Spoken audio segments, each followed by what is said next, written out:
प्रमाणित औषधियों के निर्माता।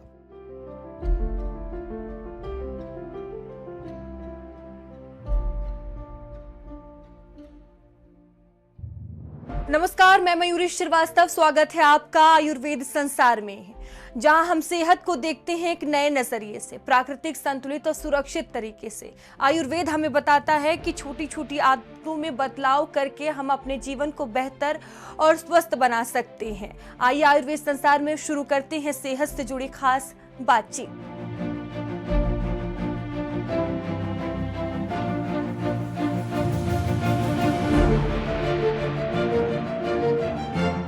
आज बात करेंगे एक ऐसी समस्या की जिससे आजकल लगभग हर दूसरा व्यक्ति परेशान है, थायराइड।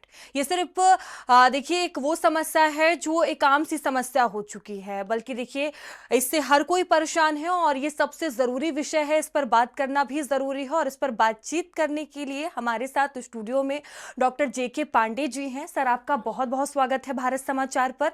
तो सबसे पहले तो आप ये बता दीजिए कि अगर हम आयुर्वेद के नज़रिए से समझते हैं तो थायराइड को किस तरह से समझ सकते हैं, क्या ये है? ये देखिए, ऐसा हमारे शरीर में गर्दन या नेक के सामने एक बटरफ्लाई के आकार का अंग होता है जिसको हम थायराइड ग्रंथि कहते हैं।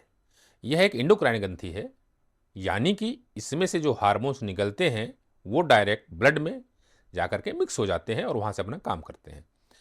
तो इन हार्मोन्स की जिम्मेदारी शरीर के मेटाबॉलिज्म, चयापचय को मेंटेन करने की होती है। इनमें से मुख्य रूप से दो हार्मोन्स निकलते हैं। पहले को बोलते हैं ट्राई आयोडोथायरोनिन और दूसरा है थायरॉक्सिन। इन हार्मोन्स के बनने में आयोडीन का भी योगदान होता है। तो क्या है कि इन हार्मोन्स के कम या ज़्यादा होने से शरीर में थायराइड हार्मोन्स के असंतुलन से संबंधित समस्याएं होती हैं। तो इसके कारण से दो प्रकार के रोग हो सकते हैं। एक तो यह है जिसको कहते हैं हाइपोथायराइडिज्म, यानी कि जब थायराइड के हार्मोन से स्राव कम निकलते हैं। दूसरे को कहते हैं हाइपरथायराइडिज्म, यानी कि जब हार्मोन्स ज़्यादा बनने लगते हैं, ज़्यादा निकलते हैं। तो ये दो प्रकार के रोग थायराइड में हो सकते हैं। और सर, जिस तरह से आप थायराइड के बारे में बता रहे हैं, ये एक आम सी बीमारी है, हर कोई इससे आजकल परेशान है, लेकिन इसे समझे कैसे, इसके लक्षण क्या होते हैं? जी, ऐसा है कि लक्षण का सवाल जहाँ तक है तो लक्षण तो इस बात पर निर्भर करते हैं कि किसी को थायराइड की कौन सी बीमारी है। अगर किसी को हाइपोथायराइडिज्म है, यानी कि थायराइड का सेक्रेशन कम हो रहा है, तो उसमें वजन बढ़ना, थकान रहना, ठंडा ज़्यादा लगना और स्किन का सूखा हो जाना भी होता है। लगातार पेट की समस्याएं बनी रहना और ठीक से पेट साफ न होना भी इससे होता है। इसके अलावा कुछ मानसिक समस्याएं जैसे कि डिप्रेशन, एंजाइटी भी इस थायराइड के कारण से हो सकती है। शरीर में दर्द, जॉइंट में पेन और कभी कभी आवाज़ थोड़ी मोटी भी हो जाती है। खासतौर से स्त्रियों में मासिक धर्म की समस्या भी इसके कारण से हो सकती है। यहाँ तक कि ज़्यादा समय तक हाइपोथायराइडिज्म रहने से हार्ट रेट भी स्लो होता है, जिसे हम ब्रेडिकार्डिया कहते हैं। ऐसी और समस्याएं भी हाइपोथायराइडिज्म में हो सकती हैं।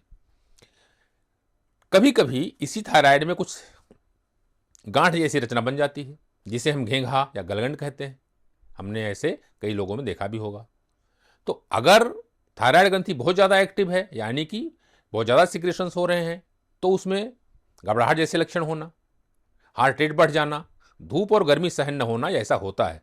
पसीना बहुत आता है और सबसे खास बात यह है कि हाथों में कंपन कभी कभी हो जाती है। ये विशेष लक्षण है। मांसपेशियों में कभी कभी पेन होना, मांसपेशियों में ऐंठन होना और वजन लगातार घटता जाता है, ऐसा भी होता है।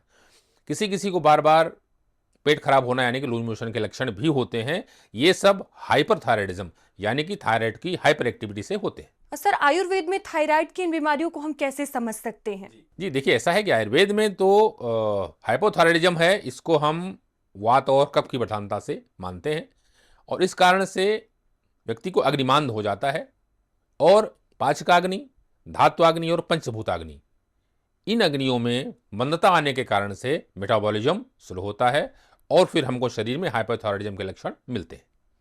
जहाँ तक हाइपोथायराइडिज्म का सवाल है तो उसमें आयुर्वेद के अनुसार से पित्त और वात के लक्षण बढ़ने के लक्षण ज़्यादा मिलते हैं। सर, अगर आयुर्वेद के माध्यम से हम थायराइड की समस्या को दूर करना चाहें तो किस तरह से चिकित्सा कर सकते हैं इसकी? जी, ऐसा है कि जहाँ पर हाइपोथायराइडिज्म का सवाल है तो उसके लिए लोग थायरॉक्सिन हार्मोन की गोलियाँ खाते हैं। बहुत सारे लोग सुबह सुबह उठ के खाली पेट में, और वो गोलियाँ उनको ज़िंदगी भर खाना पड़ता है। और जिनको भी हाइपरथायराइडिज्म है उनको नियोमरकाजोल जैसी गोलियाँ उम्र भर खानी पड़ती हैं और फिर लोग उससे हमेशा परेशान रहते हैं। लेकिन आयुर्वेद से, योग से, खान पान से, परहेज से हम इन दवाओं से मुक्ति अवश्य पा सकते हैं। क्योंकि हाइपोथायराइडिज्म में चूंकि सारे लक्षण मंदाग्नि के होते हैं, तो हम पहले अग्नि को बढ़ाने वाली, अग्नि को संतुलित करने वाली चिकित्सा करते हैं। उसी संबंधित खान पान और आहार विहार भी हम अपनाते हैं। तो इसके लिए क्या है कि जो एक सबसे अच्छी औषधि है त्रिकटु चूर्ण, इसमें सौंठ, काली मिर्च और पिप्पली होती है। इसका एक समान मात्रा में चूर्ण होता है, पाउडर होता है। इसकी 1 ग्राम की मात्रा सुबह शाम गुनगुने पानी के साथ में आप ले सकते हैं।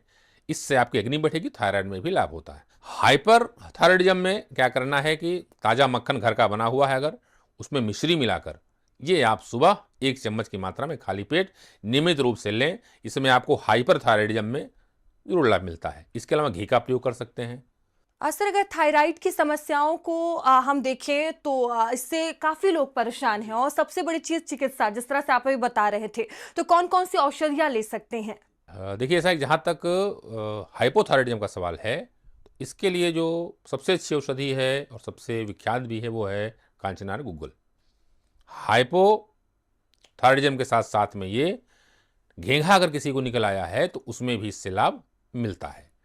तो घेंघा अगर बहुत बड़ा हो गया है तो उसमें हम गंडवाला कंडन रस आदि का भी उपयोग किया करते हैं।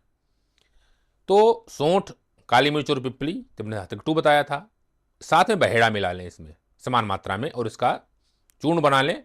इसकी 1 ग्राम मात्रा ये आप सुबह शाम ले सकते हैं। इसके अलावा हम मंजिष्ठा चूर्ण 1 ग्राम, त्रिफला चूर्ण 1 ग्राम, इसको हम खाली पेट त्रिकटु मिला के गुनगुने पानी से लगभग 2 ग्राम की मात्रा में टोटल मिला के हम सुबह शाम खाली पेट ले सकते हैं। जलकुंभी की भस्म, यह भी एक बहुत अच्छी औषधि है। जलकुंभी को ला के, धो के, सुखा के, इसको जला के, साफ छान के इसकी भस्म बना लें और आधा ग्राम की मात्रा या 1 ग्राम सुबह शाम खाली पेट लेने से गुनगुने पानी से बहुत लाभ होता है। भंवरेश्वर का शिलाजीत आप ले सकते हैं और गुग्गुल, इससे भी आप थायराइड में, जहां तक कि हाइपोथायराइडिज्म का सवाल है, इसमें बहुत लाभ होता है।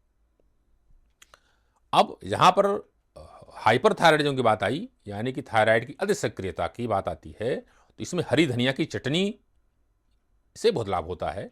हरी धनिया ला के अच्छे से उसको धो लें, पीस कर उसकी चटनी बना लें और 1 चम्मच सुबह सुबह खाली पेट लेने से इसको बहुत लाभ मिलता है। हाइपर थायराइडिज्म में भंवरेश्वर का शतावरी चूर्ण लीजिए, भंवरेश्वर का आंवला चूर्ण, इसके अलावा इसमें सारिवा एक औषधि जड़ी बूटी होती है, इसको भी आप समान मात्रा में मिला के पीस के रख लें।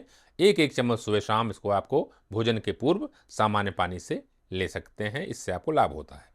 अगर घबराहट ज़्यादा है, स्ट्रेस ज़्यादा हो गई है, एंजाइटी हो गई थायराइड के कारण से, तो आप भुवनेश्वर की ब्राह्मी बटी, भुवनेश्वर का सारस्वतारिष्ट, इसके अलावा भुवनेश्वर की मोती पिष्टी, प्रवाल पिष्टी और भुवनेश्वर का गिलवेसत्त, इसको भी आप वैद्य के परामर्श से जरूर ले सकते हैं। इससे आपको हाइपरथायराइडिज्म में निश्चित रूप से लाभ मिलेगा। सर, जिस तरह से आप ये 2 प्रकार के थायराइड बता रहे हैं, क्या क्या इसमें सावधानियां हमें बरतनी चाहिए? देखिए, ऐसा है कि सबसे पहले तो यह है कि जिन लोगों को भी हाइपोथायराइडिज्म है, उनको मेहनत ज़्यादा करना है, एक्सरसाइज करना है, परहेज में मीठी चीज़ें और दूध की चीज़ें कम खानी है। जिन लोगों को हाइपरथायराइडिज्म है, उनको उपवास नहीं करना है, ध्यान रखना है।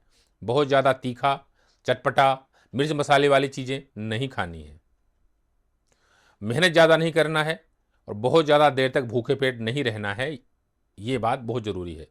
ख़ास तौर से इन लोगों को चिकनी चीज़ें, स्नैक चीज़ें जैसे कि घी, मक्खन, रबड़ी, मलाई, दूध, इनका प्रयोग जरूर करना है जिनको कि हाइपरथायराइडिज्म है। हाँ, तो सर आपका बहुत बहुत धन्यवाद हमारे साथ जुड़ने के लिए और जानकारियां साझा करने के लिए। तो अभी के लिए आयुर्वेद संसार में इतना ही। आगे आपसे फिर होगी मुलाकात, तब तक के लिए देखते रहिए भारत समाचार। इस कार्यक्रम के प्रायोजक हैं भंवरेश्वर आयुर्वेद भवन, उच्च एवं प्रमाणित औषधियों के निर्माता। जॉइंट पेन के लिए डॉक्टर